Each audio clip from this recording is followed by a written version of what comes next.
रमता राम जपो रे प्राणी, अब तो सुन ले राम कहानी।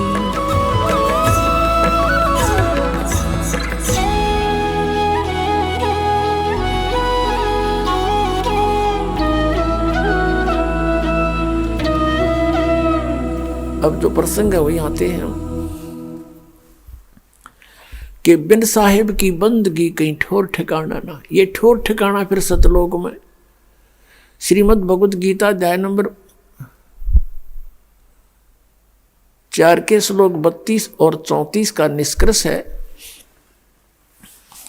32 में कहा कि धार्मिक यज्ञों की, यज्ञ माने धार्मिक अनुष्ठानों की जानकारी सच्चिदानंद घन ब्रह्म ने, यानी ब्रह्म ने मुखे, सच्चिदानंद घन ब्रह्म ने अपने मुख कमल से बोल के जो ज्ञान दिया है वो तत्व ज्ञान है, वो सच्चिदानंद घन ब्रह्म की वाणी है।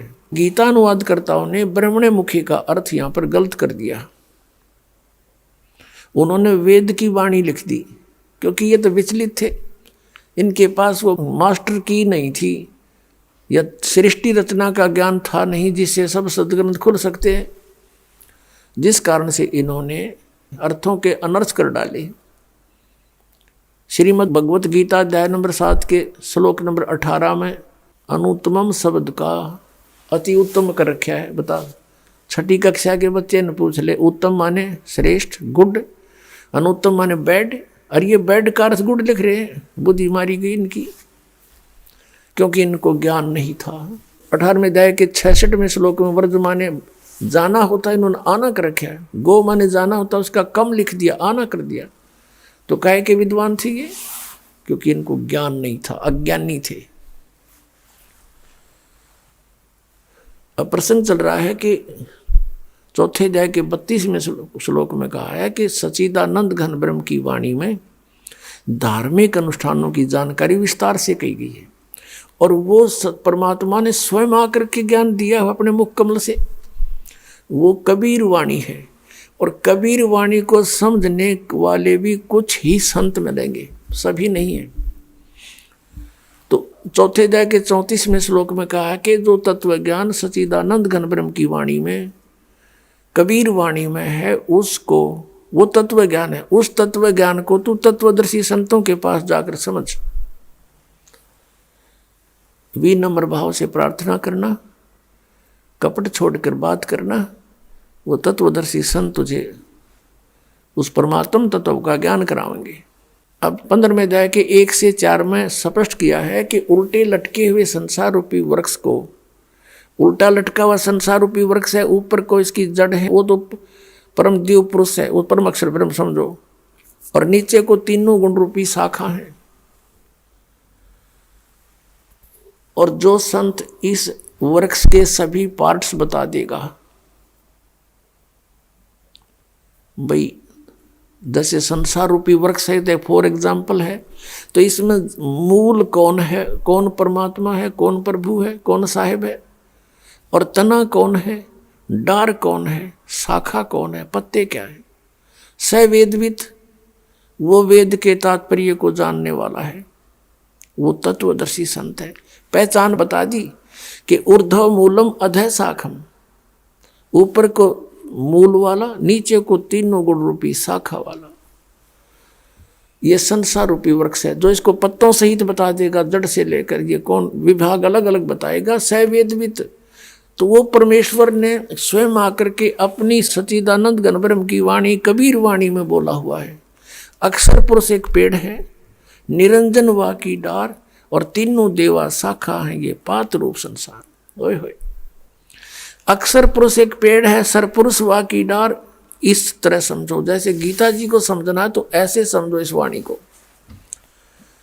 गीता जी अध्याय नंबर 15 के 16-17 में मंत्रों में कहा है सरपुरुष अक्षर पुरुष, और 17वें में कहा कि उत्तम पुरुष तो अन्य इन दोनों से भी अलग है, वो परम अक्षर पुरुष है, जो 8वें अध्याय के 3रे श्लोक में जिसका विवरण है।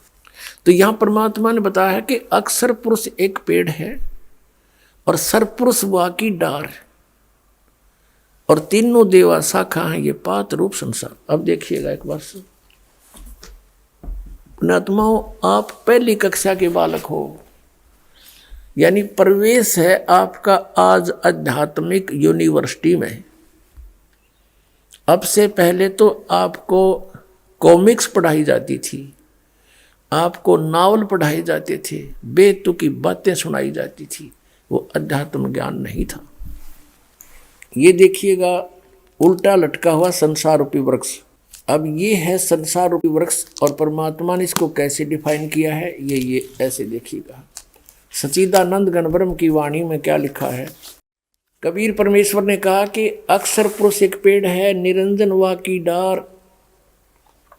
निरंजन कहो, इसको सरपुरुष कहो। अक्षर पुरुष एक पेड़ है, सरपुरुष वा की डार, और तीनों देवा शाखा हैं, ये पात रूप संसार।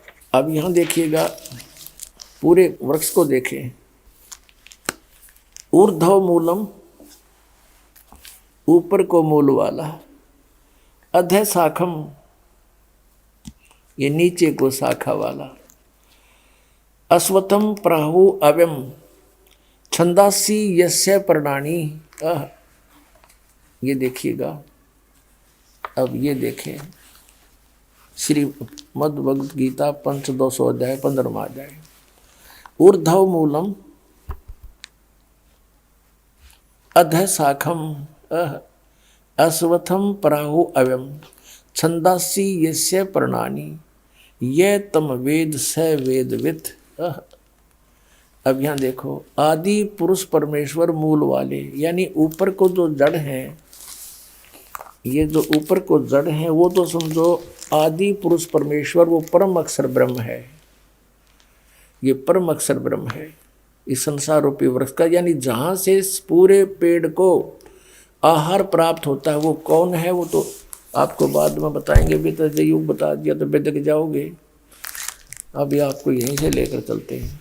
ये ऊर्ध्व मूलम, ऊपर को मूल रूपी जड़ वाला, ये आदि पुरुष परमेश्वर है। अधः शाखम, और नीचे को शाखा है।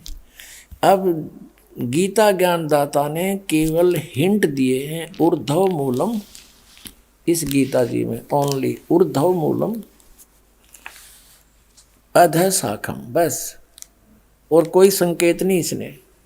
और ये अश्वत्थम प्राहु अव्यम, ये उल्टा लटका हुआ संसार रूपी वृक्ष, अविनाशी वृक्ष है। छंदासी यस्य प्रणानी, छंद यानी इसके विभाग और पत्ते आदि इसके छंद हैं, विभाग हैं। और ये तम वेद, या इस अज्ञान रूप में अंधकार में छुपे हुए इस ज्ञान को जो जानता है, स वेदविद, वह वेद के तात्पर्य को जानने वाला। यहाँ देखिएगा, आदि पुरुष परमेश्वर मूल वाले, यानी ऊपर को जड़ तो आदि पुरुष परमेश्वर परम अक्षर ब्रह्म सत्य पुरुष है। अधः शाखम, यह इन्होंने अधः का अर्थ गलत कर दिया, क्योंकि इनको ज्ञान तो था ही नहीं। अधः का अर्थ कर दिया ब्रह्मा रूप मुख्य शाखा वाले, गलत कर दिया। अब इन देखिएगा, इन्हीं का अनुवाद ये दूसरे श्लोक में, ये दो बार अधः शब्द है, अधः और अधः, इसका अनुवाद यहाँ किया इन्होंने। अधः माने नीचे, अधः माने नीचे, और अधः माने नीचे।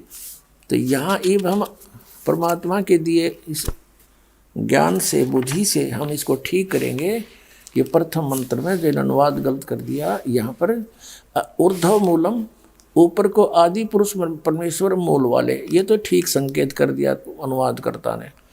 और यहाँ कर दिया अधः शाखम, ब्रह्मारूप मुख्य शाखा, इनकी बुद्धि ब्रह्मा विष्णु महेश से ऊपर उठी है कोनी। तो यहाँ लिखना था नीचे को शाखा वाला।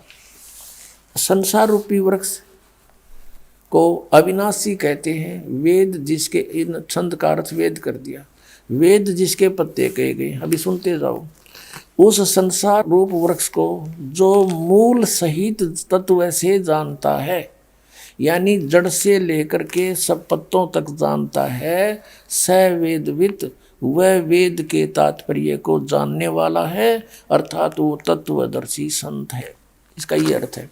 फिर क्या लिखा है कि ये उस संसार वृक्ष की तीनों गुण रूप, ये कोड वर्ड है। ये तत्वदर्शी संत बिना परमात्मा की दया बिना नहीं समझ में आ सकते।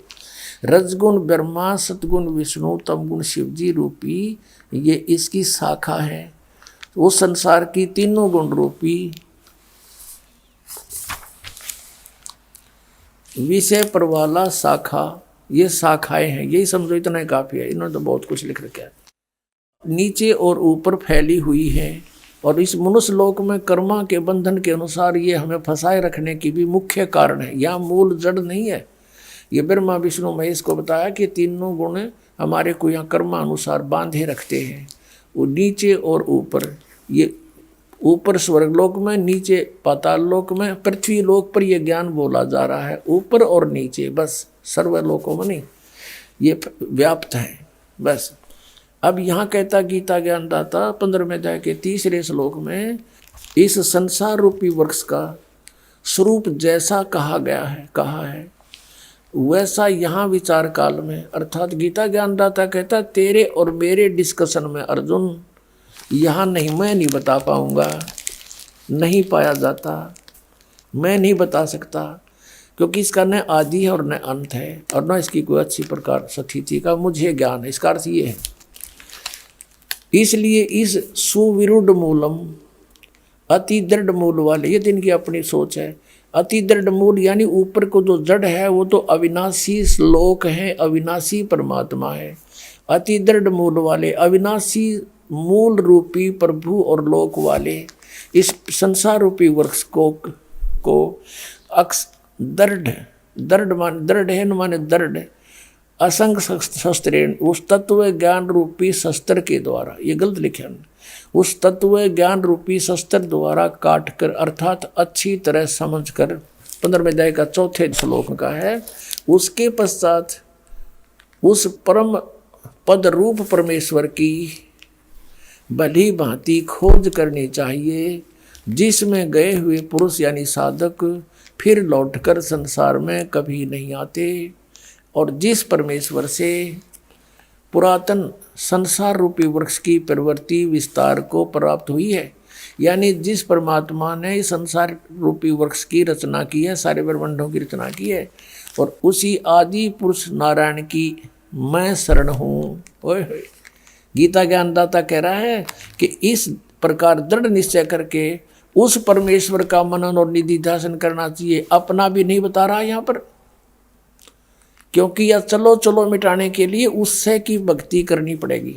अपने आत्मा परमेश्वर कबीर देव जी वो सच्चिदानंद घन ब्रह्म हैं, वो सबके मूल हैं, इस संसार रूपी वृक्ष के मूल हैं, वहीं से सबकी उत्पत्ति हुई है। उन्होंने अपने वचन से सब ब्रह्मांडों को, प्रकृति को, जीव को, सबकी रचना की है। तीनों गुण 5 तत्व परमात्मा ने ही अपने वचन से उत्पन्न करके इस ज्योति निरंजन सरपुरुष को दिए थे। अब परमात्मा ने बताया कि अक्षर पुरुष एक पेड़ है, सरपुरुष वा की डार, और तीनों देवा शाखा हैं, ये पात रूप संसार। अब स्पष्ट हुआ 4थे अध्याय का 32 और 34 के अंदर 2 विवरण है। अब स्पष्ट होगा कि सच्चिदानंद घन ब्रह्म ने स्वयं आकर के अपने मुख कमल से वो तत्व ज्ञान बोला है, और वो सच्चिदानंद घन ब्रह्म की वाणी में जो लिखा है वो तत्व ज्ञान है। यानी वाणी माने मुख से बोलकर, मुखे लिखा उसमें, यह भी सारी जो है ना शंका मिटा दी कि ब्रह्मण मुखे, सच्चिदानंद घन ब्रह्म के मुख से उच्चारित वाणी में, उसके मुख कमल से बोले हुए वचनों में जो तत्व ज्ञान है उसमें विस्तार से लिखा गया है, और उसको तत्वदर्शी समझ सके। इस दास के अतिरिक्त आज तक इन सदग्रंथों को कोई समझ सका हो तो बता दो इस दास को।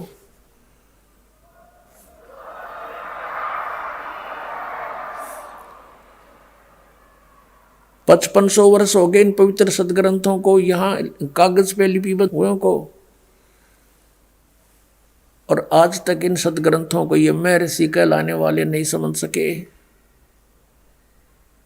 तो परमेश्वर ने लिखा, अरदास ने समझा, तो परमात्मा कबीर जी इज गॉड, सच्चिदानंद घन ब्रह्म, और ये दास है वो तत्वदर्शी संत। सारी शंका समाप्त हो जाएंगी आपकी कुछ दिनों में।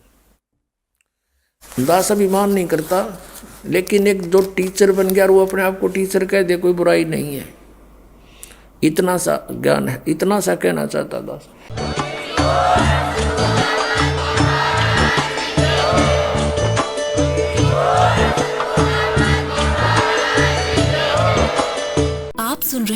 जगत गुरु तत्वदर्शी संत रामपाल जी महाराज जी के मंगल प्रवचन। अधिक जानकारी के लिए विजिट कीजिए हमारी वेबसाइट www.jagatgururampalji.org। संत रामपाल जी महाराज जी के शुभ आशीर्वाद से पूरे विश्व भर में 500 से भी ज्यादा नाम दीक्षा केंद्र हैं, जिन पर संत रामपाल जी महाराज जी द्वारा ऑनलाइन निशुल्क नाम दीक्षा दी जा रही है। अपने नजदीकी नाम दीक्षा केंद्र का पता करने के लिए संपर्क करें 8222880541।